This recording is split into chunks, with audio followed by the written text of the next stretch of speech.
disminuye con lentitud. Se va a reducir a la mitad, hacia los 5.500 metros, y después un 75% hacia los 10.300 metros. En condiciones hiperbáricas se usa la convención, o se refieren a atmósferas absolutas, que son los ATAS. Esto es respecto al vacío. Y la presión absoluta sería la suma de presión hidrostática y de la presión atmosférica. En las inmersiones, la presión debida al peso del agua ya va a aumentar con rapidez. Va a incrementar un ATA cada 10 metros. Esta presión se va a duplicar entre los 0 y los 10 metros, después va a aumentar un 50% entre los 10 y los 20 metros, después un 30% entre los 20 y los 30 metros, y así sucesivamente. Por lo tanto, los barotraumatismos son más frecuentes en los primeros metros de inmersión, donde las variaciones de presión son mayores. Ahora, a una altitud de 5.000 metros, la presión atmosférica es de 0.54 ATA, y a 50 metros bajo el agua, la presión va a ser de 5.54. Entonces, la diferencia de presiones es de 10.2 veces. En los vuelos comerciales se alcanza una altitud de crucero de 8.000 a 10.000 metros, más o menos. Estas van presurizadas a altitudes equivalentes a los 3.000 metros, de forma que el vuelo para los pasajeros es confortable y no tiene tantos riesgos. La mayoría de las personas sí podemos soportar bien altitudes de hasta 2.500 metros. Esto es más o menos la presión barométrica a la que se presurizan las cabinas de los aviones. Pero se ha visto ya que desde los 1.500 metros se puede notar cierta disnea con el ejercicio, por ejemplo, que incluso se ha visto que por la noche puede empeorar. Ahora, la disfunción de la trompa de Eustaquio y el barotrauma de oído medio son dos complicaciones muy comunes en el buceo scuba, el buceo comercial y también en las cámaras hiperbáricas, que es un tratamiento clínico con oxígeno, como ya sabemos. Entonces, si bien la mayoría de los barotraumas que son menores se pueden curar rápidamente, hay unos traumatismos mayores, como una perforación de la membrana timpánica, que ya pueden tardar semanas o incluso meses en sanar. Y es probable que este barotrauma mayor se asocie con complicaciones permanentes, como la pérdida de la audición. Por eso es importante prevenir y reconocer una disfunción de la trompa de Eustaquio y también un barotrauma de oído medio. Entonces es importante que la evaluemos y tratar las lesiones relacionadas con cambios de presión. Ahora vamos a entrar un poquito a recordatorio de fisiología.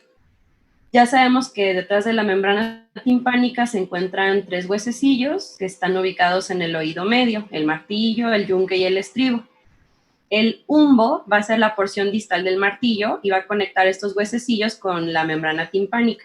El estribo va a conectar todos los huesecillos a la ventana oval que conduce hacia el oído interno. Entonces, estos huesos son importantes para la transmisión del sonido. Entonces, comenzando con con esta línea, con esta sucesión de eventos, las ondas sonoras van a viajar a través del canal auditivo externo hacia la membrana timpánica. La vibración de la membrana timpánica se lleva a cabo a través de la cadena osicular y termina en la ventana oval.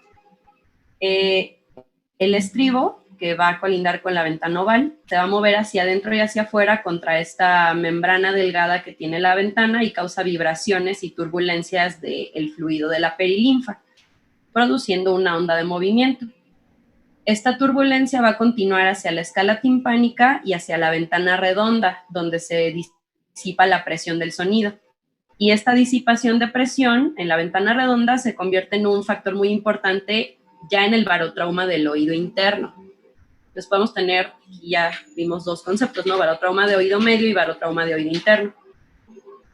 Ya que llega la prelinfa al oído interno, se reconoce, se interpreta, y dentro de la cóclea y el órgano de Corti, el sonido se transmite a través de las células ciliadas en forma de impulsos nerviosos que son recibidas por el sistema nervioso central a través del octavo nervio craneal. Ahora, el espacio del oído medio, que está situado directamente detrás de la membrana timpánica, está cubierto por mucosa. Se conecta a la garganta a través de la trompa de Eustaquio o trompa auditiva. Y este va a ser responsable del drenaje del líquido que se produce en el espacio del oído medio, lo que le permite ingresar a la garganta. La trompa de Eustaquio se abre y drena más allá de las aberturas nasales en la nasofaringe posterior. Y esta estructura, este tubo, también es responsable de permitir el intercambio de aire entre el entorno externo y el espacio del oído medio. Mantiene así una presión igual entre oído medio y canal auditivo externo. Y esto se le conoce como igualación de la presión de oído medio. Hay también otro intercambio de aire que es menos descrito, y este tiene lugar a través de la mucosa del oído medio y la circulación venosa mixta. Este intercambio de gases transmucosos va a ser menos importante durante los cambios rápidos o cambios muy grandes en la presión ambiental, que pueden ocurrir también durante el buceo o el vuelo o estando también en una cámara hiperbárica.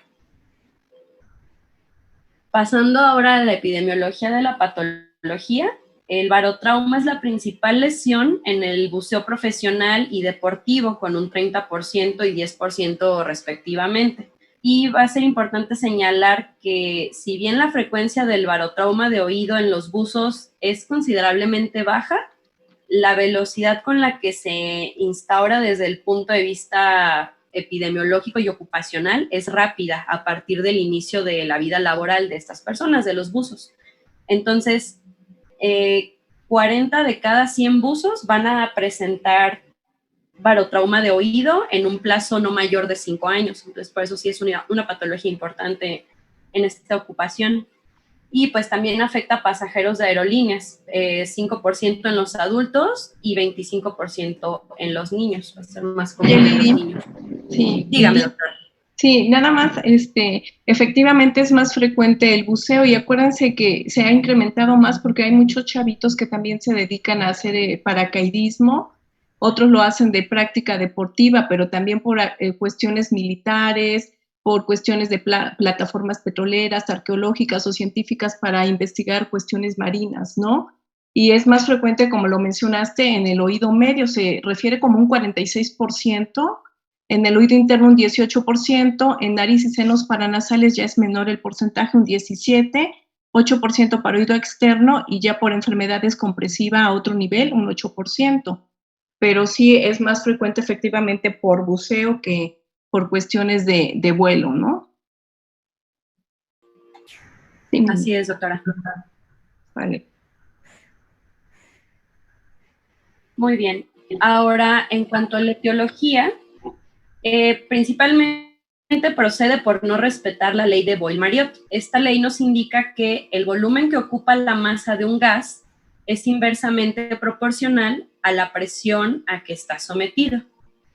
Entonces, cuando el espacio del oído medio no se puede llenar lo suficiente con aire de la boca y aire de la garganta, debido a que la trompa de Eustaquio no se abre, o cuando está completamente colapsado por aumento de presión ambiental externa, ya sea atmosférica o hidrostática, se puede producir el barotrauma de oído medio. Cuando nuestro cuerpo se sumerge en un medio acuático, puede soportar cambios de presión de 1 bar por cada 10 metros, más o menos, dependiendo si es ascenso o descenso. En el medio aéreo sucede lo mismo, pero no son tan grandes los cambios. Aún así es posible que se observen rotura de la membrana timpánica en un vuelo comercial. Y los aviones tienen cabinas, como ya habíamos comentado, que están presurizadas y pueden generar también disbarismos en diferentes cavidades corporales. Ahora, esto es importante mencionarlo. La presión barométrica exterior va a disminuir a medida que el avión va ascendiendo. Normalmente este es un cambio gradual y que se puede equilibrar si tragamos saliva o se absorbe aire por la mucosa del oído medio. Y en los descensos ocurre lo opuesto. La presión del aire tiene que aumentar en el oído medio para equilibrar el aumento de la presión atmosférica. Y esto lo vemos representado aquí en la imagen que les puse. Ahora, una vez que se produce el cierre completo de la trompa de Eustaquio, rara vez se vuelve a abrir con un rendimiento habitual de la maniobra de Valsalva. Entonces, ya en este punto se necesita disminuir la presión ambiental para lograr que se abra de nuevo la trompa de Eustaquio. Entonces, disminuir la presión ambiental no nos garantiza esta reapertura inmediata. Además, esta misma disminución puede no ser factible dependiendo de qué fue lo que nos causó la disfunción de la trompa de Eustaquio. Por ejemplo, los buzos pueden disminuir su profundidad en el agua nadando hacia la superficie. Un operador de una cámara hiperbárica también puede disminuir la profundidad del tratamiento, puede aumentar el escape de la cámara hasta que el paciente ya pueda despejar el espacio del oído medio. Pero pues los pilotos de una aeronave no pueden dejar de aterrizar el avión de repente o aumentar la altitud cuando un ocupante o cuando un pasajero se está quejando con estas molestias, ¿no? De una disfunción de trompa de Eustaquio o de un barotrauma. Hay manifestaciones alérgicas o inflamación del tracto respiratorio superior que puede producir una obstrucción de la trompa de Eustaquio y también de la entrada hacia los senos paranasales. Esto nos puede resultar de una barotitis media o incluso una barosinusitis. Y los barotraumas se van a producir con mayor frecuencia durante las fases de descenso, porque el aire atrapado en las cavidades corporales es menos denso que el aire exterior. Entonces tiende a entrar en la cavidad con menor presión. Esto también va a favorecer propagación de infecciones nasales hacia lugares más profundos, como en el seno paranasal frontal o en el maxilar y también en el oído medio. Entonces, es una consecuencia de la disposición anatómica tanto de la trompa de Eustaquio como de la entrada o salida hacia los senos paranasales, que tienen un mecanismo de comportamiento valvular, entonces permitiría con más facilidad que se permeabilice para el paso de aire cuando éste intenta escaparse desde el interior del organismo hacia el exterior. Y bueno, entrando también ya en fisiopatología, hay dos formas principales en que el oído interno puede experimentar barotrauma, a través de los medios explosivos o medios implosivos.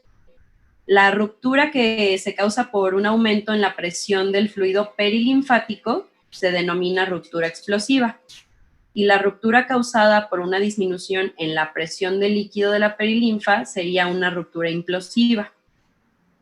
Y a medida que la presión ambiental aumenta externamente al cuerpo, hace que aumente la presión en el canal auditivo externo. Y este aumento continuo de presión ambiental se ejerce finalmente sobre nuestra membrana timpánica. Entonces, inicialmente, la presión sobre la membrana timpánica nos va a causar una sensación de plenitud o embotamiento, que también se le llama. Esta sensación inicial va a progresar a la incomodidad, que después avanza hacia el dolor intenso si no cesa el aumento de la presión o si no se iguala en el espacio del oído medio.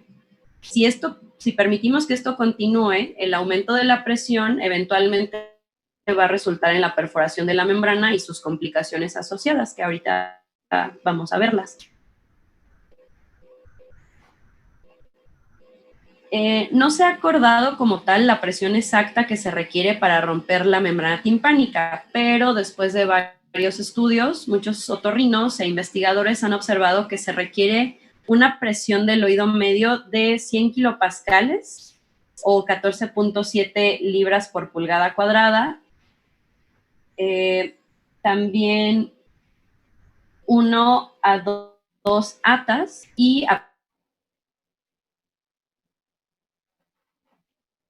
pesar de esta observación, se ha ocurrido más bien que lo de la membrana sea a presiones más bajas, pero esto es lo que se ha visto principalmente o más comúnmente. El vacío que se crea en el oído medio provoca también un aumento en el flujo sanguíneo a través de los vasos que se tienen en el canal auditivo externo, estos vasos subcutáneos, también en la membrana, en la trompa de Eustaquio y en el espacio del oído medio. Estos vasitos eventualmente se extruyen y podemos tener suero hacia el intersticio y causan inflamación del oído medio, lo que conocemos como derrame seroso o también otitis serosa. Y este derrame puede tener pequeñas cantidades de sangre, entonces ya tendríamos un derrame serosanguinoso. Y pueden quedar burbujas de aire atrapadas también y las podemos observar igual a través de la membrana durante la otoscopía. Y si sigue aumentando la presión, estos vasitos se van a romper y van a causar sangrado dentro del oído o detrás de la membrana timpánica.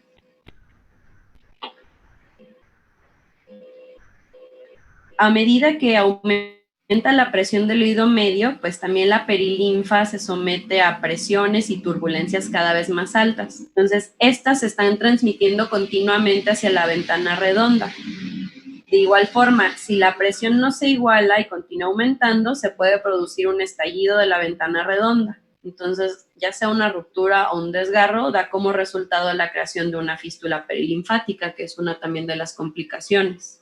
Y de manera similar, cuando son periodos de disminución de la presurización o despresurización, como una descompresión si el paciente está en la cámara hiperbárica cuando termina su tratamiento, o un buzo que está haciendo scuba y es el final de la inmersión, o cuando comienza a nadar hacia la superficie, se produce esta reversión que puede causar una lesión por descompresión y se conoce como reversa bloquear. Y esto significa la incapacidad de la presión para ser liberada o disminuida desde la trompa de Eustaquio y el espacio del oído medio. Este bloqueo inverso de la trompa de Eustaquio da como resultado barotrauma de oído medio y se permite que el cambio de presión persista mientras está ascendiendo. Por lo contrario, una recompresión puede ser necesaria para permitir que la trompa de Eustaquio y el espacio del oído medio se puedan despejar.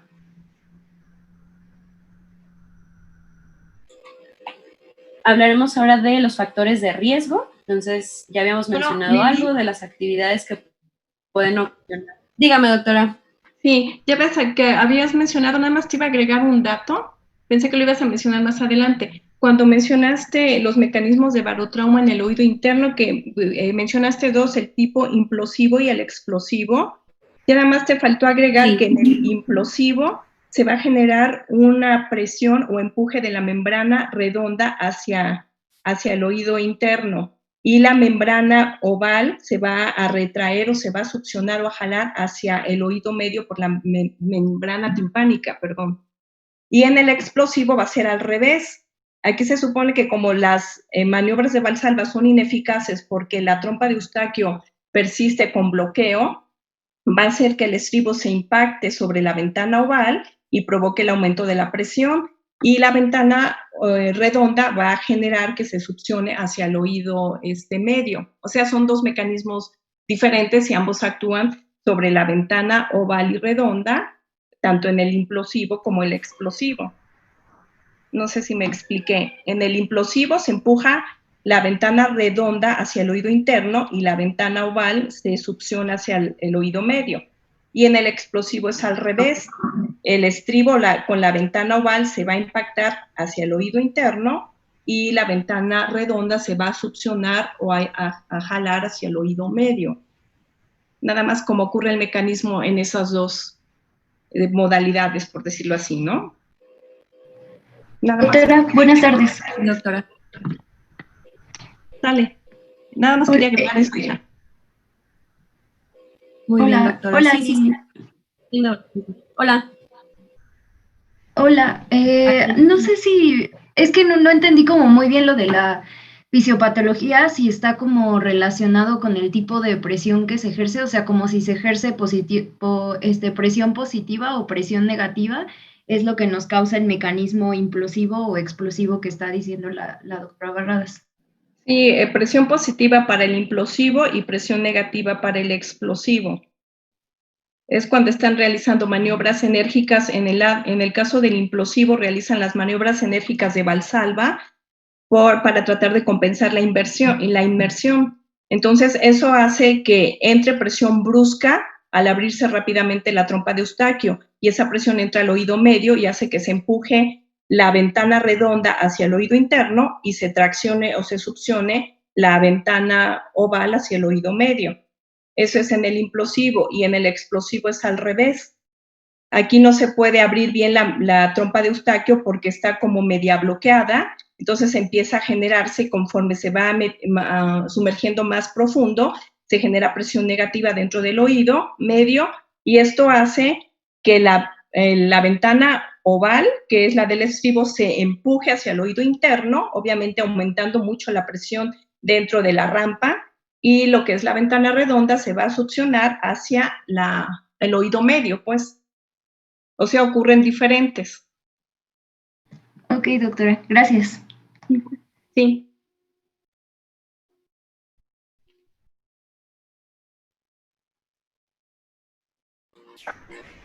Ok. ¿Alguien más tiene alguna otra duda respecto a la fisiopatología? Ok. Entonces, continuando con los factores de riesgo, las actividades que pueden ocasionar barotrauma son el buceo, el paracaidismo, como dijo la doctora, la aviación, también el uso de explosivos o su exposición a estos, una cámara hiperbárica y todas aquellas circunstancias en las que aparezca un cambio relativamente brusco o lo suficientemente rápido de la presión ambiental. Ya el grado de afección e inflamación traumática aguda o crónica que presenta el oído medio en el barotrauma está relacionado, por ejemplo, con la profundidad del buceo, con el tiempo de inmersión. Entonces, en el caso de los buzos, cualquier buzo que utiliza el SCUBA, que es el Self-Contained Underwater Breathing Apparatus, no está exento de daños a la salud secundarios a esta presión que es ejercida por la columna de agua. Entonces, personas susceptibles se ha producido barotrauma incluso a inmersiones o ascensos de 1 metro o de 1.2 metros de profundidad, que dices, bueno, no es tanto. Entonces, de la exposición a este agente físico, el daño más común es el barotrauma, que por lo regular, ya habíamos dicho, se presenta entre los 3 y los 4.5 metros de profundidad, ya sea desde bucear con el aire comprimido del scuba o también cuando se bucea a pulmón libre. Hay un estudio que buscó establecer la causa de la perforación de la membrana timpánica y encontró que está relacionado en gran medida con barotrauma por explosiones. Pueden ser también incluso bofetadas o golpes directos sobre el oído, incluso besos en la oreja. Eso lo encontré en un artículo. Y los principales predictores del barotrauma siguen siendo una historia previa de enfermedad nasal o enfermedad otológica, antecedentes de tener una otoscopía anormal, porque esto va a predisponer a la disfunción de la trompa de Eustaquio. Entonces, les quiero mostrar algunas tablas de clasificación. Son métodos para evaluar y calificar tanto la disfunción de la trompa de Eustaquio como el barotrauma de oído. Esta primera es la clasificación de TID. Se desarrolló en 1944 y está compuesta por 5 niveles de barotrauma. Esta no estaba destinada ni desarrollada para la evaluación de pacientes que se someten a cámara hiperbárica. Entonces, puse las dos porque también hay una clasificación modificada que va desde el grado 0 hasta el 5 y la primera va del 0 al 4, en la que el 0, la membrana timpánica está normal. En el 1 ya se encuentra retracción de la membrana con hiperemia en el manubrio. En el grado 2, además de la retracción, tiene hiperemia ya en toda la membrana. En el grado 3 se observa ya líquido o hemotímpano incluso, y en el grado 4 la perforación de la membrana. En la modificación modificada, por ejemplo, el grado 0 nos dice que el paciente sí tiene síntomas, pero no tiene signos patológicos como tal de trauma. Coincide el grado 1 con la hiperemia difusa y la retracción. En el grado 2 ya se observa una hemorragia leve. En el grado 3, una hemorragia grave dentro de la membrana timpánica. En el grado 4 podemos ver una membrana oscura y ligeramente abultada porque hay sangre libre en el oído medio y puede estar presente un nivel de líquido. Y ya el grado 5, hemorragia libre, perforación de la membrana y sangre visible en el conducto auditivo externo. Esta tabla la encontré en la guía de práctica clínica, también la puse, digo, sigue siendo la misma clasificación de Wallace-Titt, pero aquí viene la imagen, o sea, vienen las características clínicas, el grado y cómo podríamos observarla en la otoscopía. Pero ¿y la más es usual es la exactamente la misma. modificada? Ay, perdón, Lili. ¿La más usual es la modificada? Parece que sí, doctora, porque digo, a mí también me parece bien la modificada porque siento que está mejor, o sea, se puede describir mejor la membrana y los signos que nosotros vemos en la otoscopía. Y justo la guía de práctica clínica nos muestra la modificada de grado 0 hasta grado 5. ¿Puedo hacer un comentario? Yo creo que, o sea, sí se puede usar la modificada, pero para esto necesitaríamos tal vez el microscopio para poder observar bien todas las estructuras de la membrana timpánica y todo, porque con un otoscopio como el que tenemos es un poquito más difícil de identificarlos. Claro. Pues sí, sobre todo porque menciona los grados de hemorragia, ¿no? En uno se ve leve, en otro moderado o más grave. Entonces también como para evaluar eso, como dices, con un otoscopio pues sería muy, muy difícil, ¿no? Pero bueno, es importante saber. Digo, algunas de las ventajas es que, por ejemplo, esta clasificación no puede ser utilizada fácilmente o sea, no se puede utilizar justo cualquier personal de apoyo, ¿no? Este sistema tampoco proporciona un examen de referencia del paciente al que pueda acceder fácilmente un médico diferente antes de los síntomas o antes del barotrauma. Y el barotrauma también puede ocurrir después de muchas exposiciones a la presión, o sea, incluso semanas o meses después del primer examen de oído. Entonces, la evaluación de la disfunción de la trompa de Eustaquio o del barotrauma de oído medio post-hiperbárica y la aplicación de una puntuación de TIT exagerada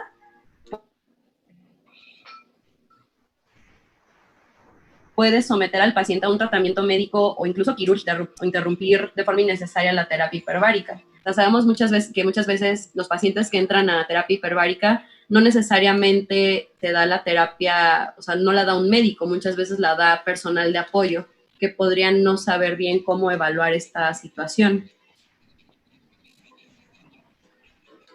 El sistema de clasificación de O'Neill va a emplear el uso de un video otoscopio para tomar una foto de referencia de la membrana timpánica antes de la exposición hiperbárica. Entonces, ya teniendo una foto, se tiene un registro permanente de lo que visualizaron al inicio y al final. Entonces, aquí el grado 0, pues igual, síntomas sin signos otológicos de trauma. El grado 1, cualquier aumento o hiperemia de la membrana timpánica o ligeramente serosanguinoso o aire atrapado. Y en el grado 2, sangrado franco en cualquier ubicación o incluso perforación de la membrana. En los grados 0 y 1 se pueden manejar y tratar fácilmente con una educación de ecualización reforzada o terapia médica prescrita. Y en el grado 2 ya requiere una derivación al otorrino para una evaluación adicional antes de continuar con la exposición hiperbárica. Aquí tenemos otras clasificaciones. Tenemos la de Edmonds en la parte superior izquierda y la de Haynes y Harris en la parte inferior derecha. Son muy similares, la verdad. O sea, prácticamente la de Edmonds va igual de grado 0 a grado 5 y la de Haynes y Harris va de estadio 1 a estadio 5.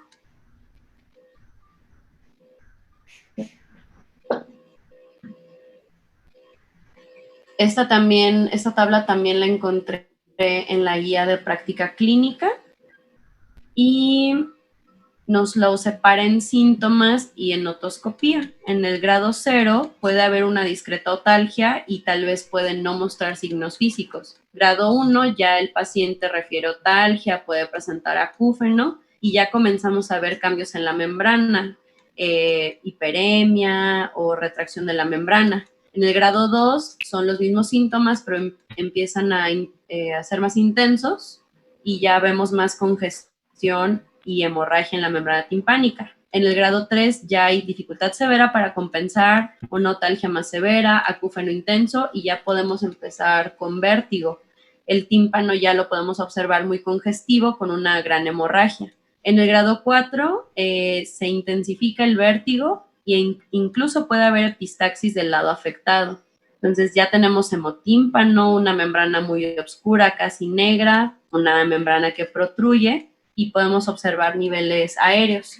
Y por último, en el grado 5, el paciente ya puede referir la otorragia o salida de aire por el conducto auditivo externo, porque pues ya hay hemorragia libre en la membrana timpánica con perforación y ya la sangre en el conducto.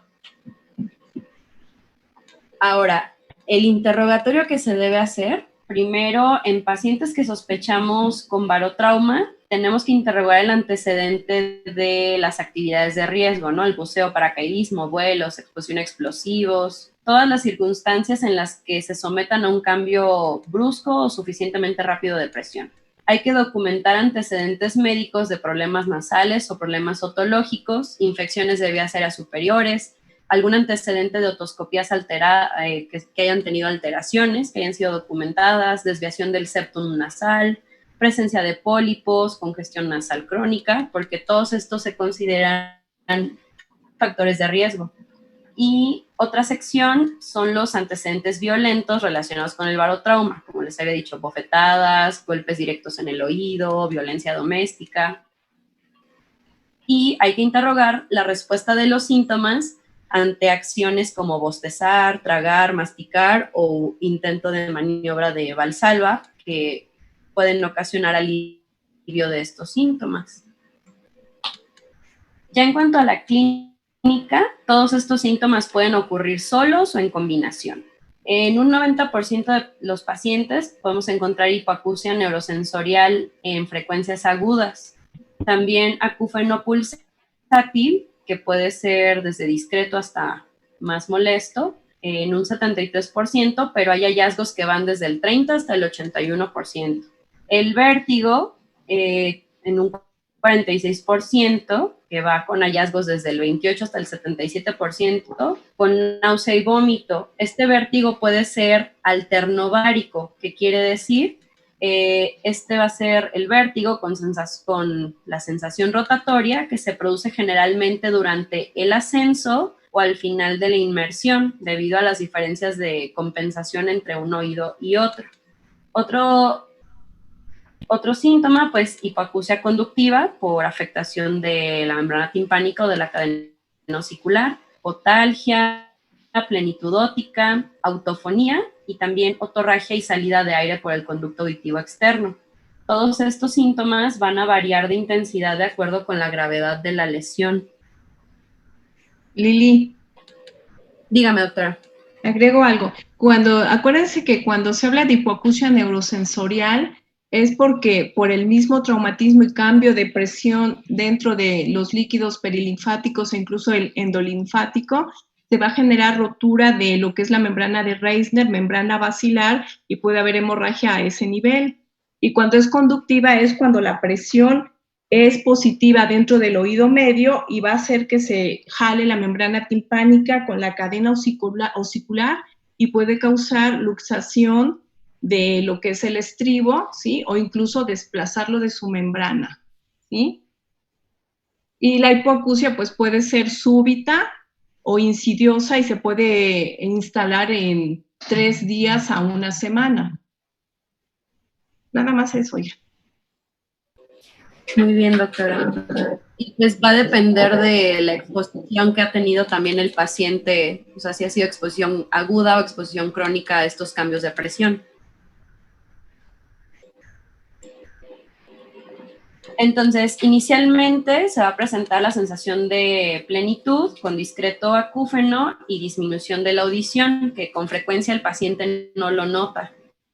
Ya con el posterior descenso, la presión diferencial que incrementa ocasiona que aparezca el dolor con la ruptura de la membrana timpánica y después el vértigo. Entonces, esta perforación de la membrana timpánica puede causar el vértigo severo, que es secundario a la estimulación calórica con agua fría que entra al oído medio. Esto puede llegar a ser muy peligroso e incluso mortal en un buzo porque les ocasiona desorientación. Los buzos, por esto mismo, son monitoreados con audiogramas anuales para identificar cualquier posible desarrollo de discapacidades o de estos problemas. La recuperación de la pérdida auditiva es inconsistente. En un artículo encontré que de 50 buzos, los síntomas cocleares se resolvieron en horas hasta meses, mientras que la recuperación de la pérdida auditiva ocurrió en menos de 2/3 de los buzos.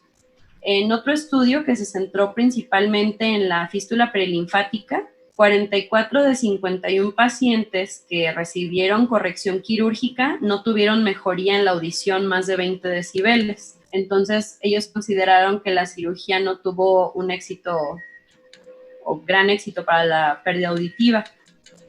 Y el barotrauma de oído interno es combinado con un barotrauma de oído medio por la subyacente disfunción de una trompa de Eustaquio que ya se encontraba patológica. Ya durante nuestra exploración física se deben documentar las siguientes características. Primero, la integridad de la membrana timpánica. Puede encontrarse la perforación, que puede ser obvia o puede ser muy pequeña, y podemos encontrar sangre en el conducto auditivo. El color, la membrana puede perder su color aperlado, tornándose hiperémica, aumentando su trama vascular, con inflamación en la periferia o sobre el mango del martillo. O sea, pierde su translucidez habitual y se puede observar el hemotímpano. Es muy importante también que evaluemos la movilidad. Esta va a ser a través de una de las siguientes maniobras. La maniobra de Valsalva, que consiste en realizar una expiración forzada con la oclusión de ambas fosas nasales mediante los dedos pulgar e índice y los labios cerrados. Otra es la maniobra de Frenzel. Esta se realiza mediante el cierre de la glotis y los labios, ocluyendo ambas fosas nasales, y simultáneamente se contraen los músculos del techo de la boca y de la faringe. ¿Cómo se realiza esto? Deglutiendo y tratando de oprimir la lengua contra el paladar, y se puede omitir simultáneamente o intentar el sonido que o como k. Y de esta forma ya se provoca la hiperpresión en el cabum que fuerza la trompa de Eustaquio. Y por último, la maniobra de Toynbee, que consiste en realizar movimientos de deglución con ambas fosas nasales ocluidas, y esta es más útil para que veamos la permeabilidad de la trompa de Eustaquio. Y ya les había comentado que también se pueden observar las burbujas detrás de la membrana timpánica. Ahora, en cuanto a exámenes complementarios que se deben realizar.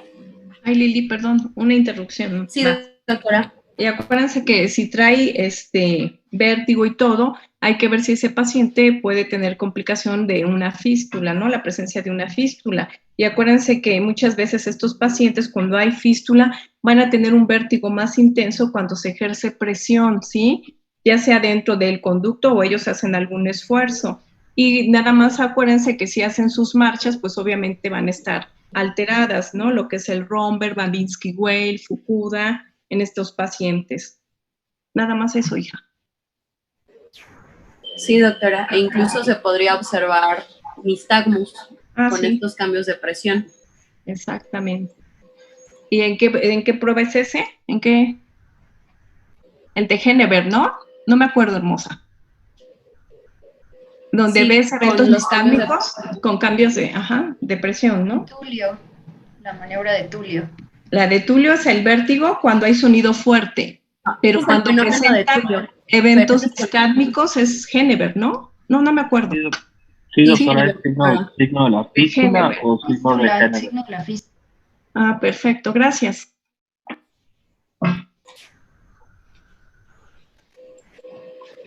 Bien, Gracias, bueno, Aide. el timpanograma normal ya sabemos que nos dice cómo se encuentra la transmisión de energía a través del espacio del oído medio. Sí se puede realizar una timpanometría, ya que las variaciones de presión entre menos 200 a más 200 decapascales no van a agravar la lesión. Entonces sí podemos hacer timpanometría. Sin embargo, los estudios no han demostrado como tal una buena correlación entre un timpanograma normal y el valor predictivo de un barotrauma.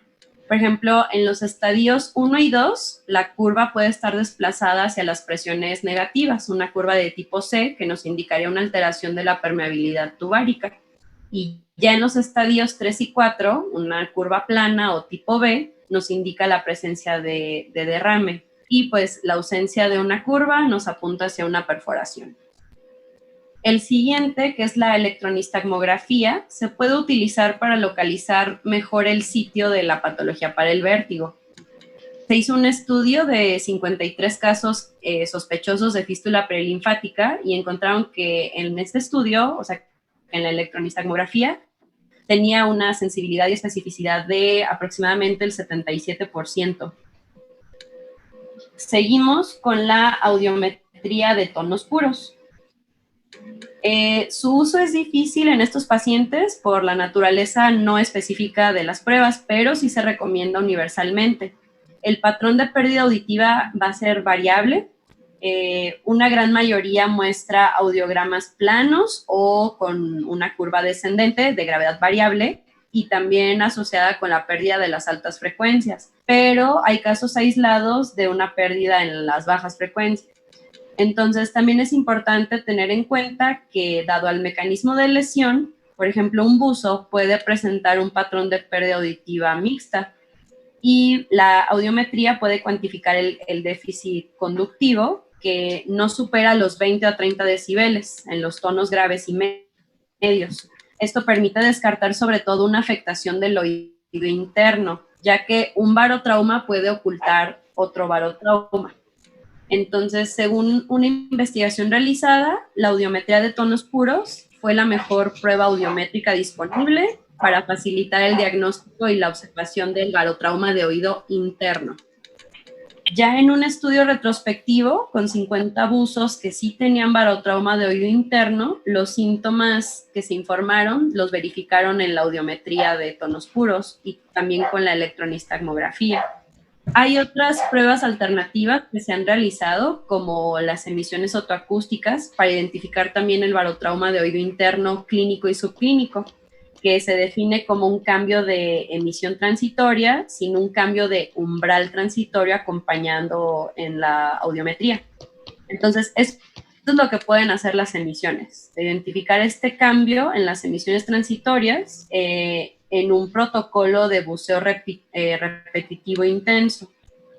Y esto respalda la teoría de que el barotrauma de oído interno clínico y subclínico pueden conducir a una hipoacusia sensorial crónica.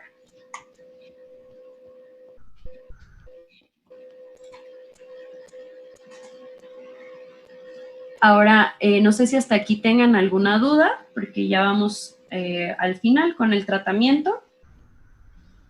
No, nada más lo que mencionaste era correcto de la audiometría, ¿no? Como vimos que el 46% es por barotrauma el daño a nivel de oído medio y un 18% a oído interno, pues es más común que encuentres patrones mixtos, ¿no? Por la frecuencia de tipo de lesión.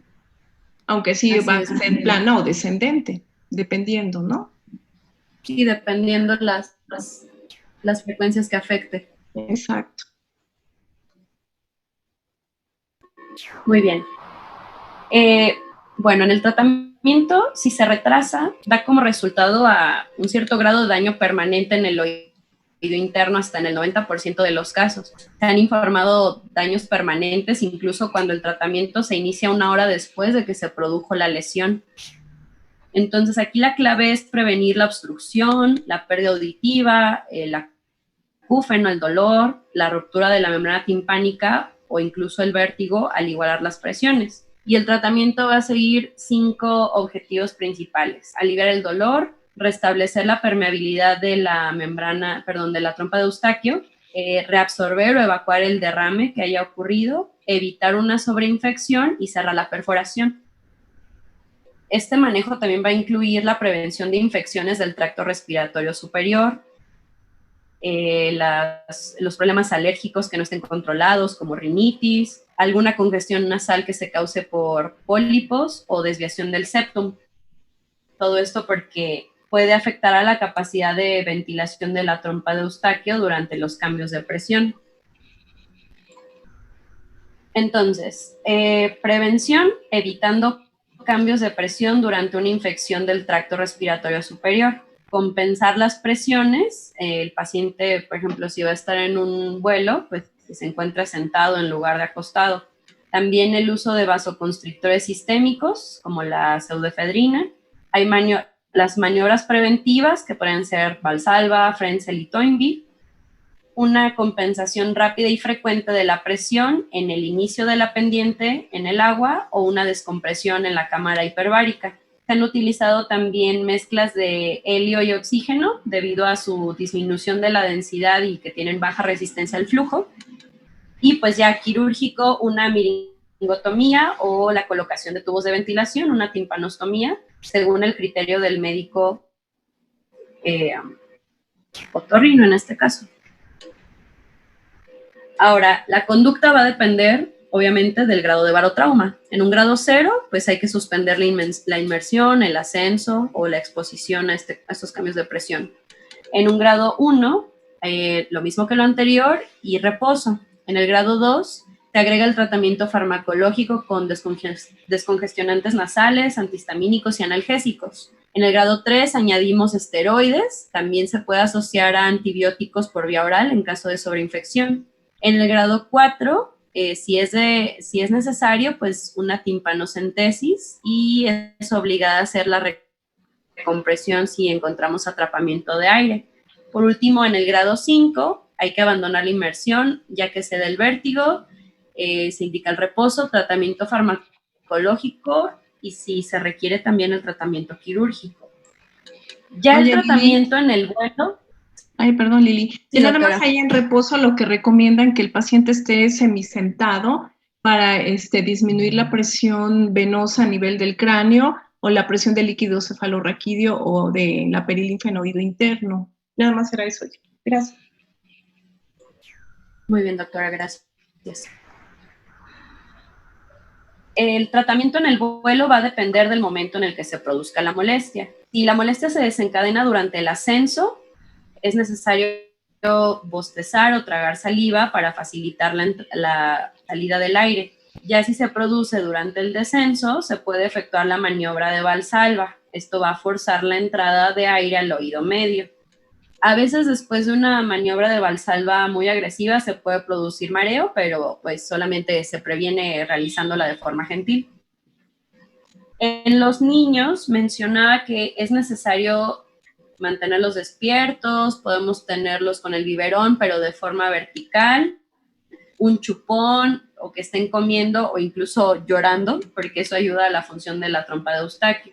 Y también es importante que si el conducto auditivo externo se encuentra obstruido, ya sea por tapones de oídos como para disminuir el ruido, o tapones de cerumen o una infección, pues esto los puede ser más doloroso durante el vuelo. Entonces, esto se previene aflojando los tapones, quitando un tapón de cerumen previamente, o si el paciente tiene un auxiliar auditivo, también aflojándolos un poco.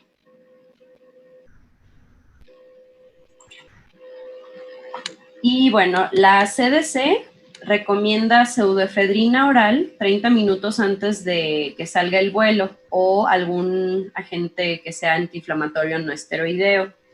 Los barotraumas de oído medio que no tengan ruptura timpánica son benignos en general y se pueden recuperar espontáneamente con el reposo durante una semana y el uso de descongestionantes, como ya dijimos, pseudoefedrina o clorfenamina durante 7 días. Si tenemos una infección asociada, amoxicilina cada 8 horas por 7 días. y también si tiene presencia de fiebre. También se puede utilizar diclofenaco vía oral cada 8 horas por 3 días como un analgésico solo si fuera necesario. Si estas medidas no son efectivas o es una clínica muy intensa, pues ya se practicaría una timpanocentesis. Actualmente se encuentra bajo investigación un dispositivo, que es este que puse abajo, que se llama Ear Popper, que proporciona un flujo constante de aire en la cavidad nasal, según la maniobra de Politzer. Y esta corriente, que es segura, pero es muy contundente, la corriente de aire, va hacia la trompa de Eustaquio al tragar. Y se ha documentado que disminuye la necesidad de los tubos de miringotomía en la población pediátrica que tiene otitis media crónica, pero todavía se encuentra bajo investigación. Y ya por último, nada más, hacemos mención de las principales complicaciones del barotrauma. Pues la perforación de la membrana timpánica con una pérdida auditiva asociada, el vértigo, la infección del conducto auditivo externo y en oído medio también, especialmente después de una perforación por la interrupción de la piel del canal auditivo externo. Y pues se ha informado también datos de dolor crónico recurrente. Y la fístula. Y la fístula, sí, la fístula prelinfática que ya habíamos mencionado. Exacto. Y cefalea en ocasiones. No, pues muy bien. Muy bien. ¿Algo que quieran comentar, chicos? Hola, doctora, buenas tardes. Soy Olivia. Hola, Olivia, ¿cómo estás, hija? Buena tarde. Bien, doctora, gracias. Nada más, estos pacientes, aparte de la curva B, en la tímpano y la C también podrían presentar una AD, ¿no? Porque muchas veces en los eventos, sobre todo en los explosivos, tienen disrupción de cadena. Exactamente. Sí, Ajá. sí. Sí, y otra cosa, ya con anterioridad se usaba pseudoefedrina, pero hace 8 años la prohibieron por lo que pasó aquí en la Ciudad de México. Ajá. Entonces, tan buena que era. Ajá, tan buena que era. Entonces, ahorita solo se usa, pues se puede usar la fenilefrina en caso de sistémico, aunque se ha comentado que para un paciente que va a viajar y que tiene que ser un efecto inmediato, pues podemos usar nafasolina y oximetazolina. Ah, perfecto. Y sí es común, ¿eh? Tú ves en el aeropuerto muchas personas que antes de subir a su vuelo con su medicamento nasal, exactamente. Ay, qué bueno, gracias por recordarnos. Era todo. Gracias, doctora. No, gracias a ti, Olivia. Pues muy bien, Lili. Te felicito, me encantó mucho tu presentación.